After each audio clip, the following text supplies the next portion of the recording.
தற்போதைய அண்மை செய்தியை பார்த்துக் கொண்டிருக்கிறோம். பகுஜன் சமாஜ் கட்சியின் மாநில தலைவர் ஆம்ஸ்ட்ராங் கொலை வழக்கில் 11 பேருக்கு 5 நாட்கள் நீதிமன்ற காவல் வழங்கி எழும்பூர் நீதிமன்றம் உத்தரவிட்டிருக்கிறது. தொடர்பான கூடுதல் விவரங்களோடு இணைகிறார் சிறப்பு செய்தியாளர் கோகுல். விவரங்களை பதிவு செய்யலாம். பகுஜன் சமாஜ் கட்சியுடைய மாநில தலைவர் ஆம்ஸ்ட்ராங் கொலை செய்யப்பட்ட வழக்கில் 11 பேர் கைது செய்யப்பட்டு ஏற்கனவே சிறையில் அடைக்கப்பட்டுள்ள நிலையில இந்த கொலை தொடர்பாக விசாரணை நடத்துவதற்காக காவலில் எடுத்து விசாரிப்பதற்கு செம்பியம் போலீசார் எழும்பூர் நீதிமன்றத்தில் மனு தாக்கல் செய்திருந்தார்கள்.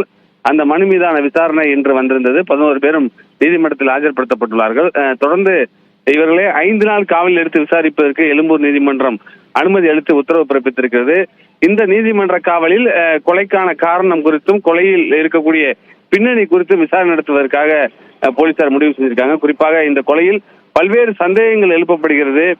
குறிப்பாக உண்மையான குற்றவாளிகளா, அதே நேரத்தில் யார் திட்டம் தீட்டியது, இதன் பின்னணியில் யாராவது இருக்கிறார்களா, அரசியல் பின்புலம் இருக்கிறதா உள்ளிட்ட பல்வேறு கேள்விகள் எழுப்பி வரக்கூடிய நிலையில இந்த காவலின் போது இவர்களிடம் தொடர்ந்து இந்த கொலைக்கான காரணம் குறித்தும் மேலும் இதில் தலைமுறையாக இருக்கக்கூடிய நபர்கள் குறித்தும் பின்னணி குறித்தும் கொலை எப்படி நடந்தது என்ற முழுமையான ஒரு விசாரணை நடத்துவதற்கு தற்பொழுது இந்த 5 நாள் காவலில் காவல்துறை விசாரணை நடத்துவதற்கு முடிவு பண்ணியிருக்காங்க. பாலா, நன்றி கோகுல், விரிவான விவரங்களுக்கு.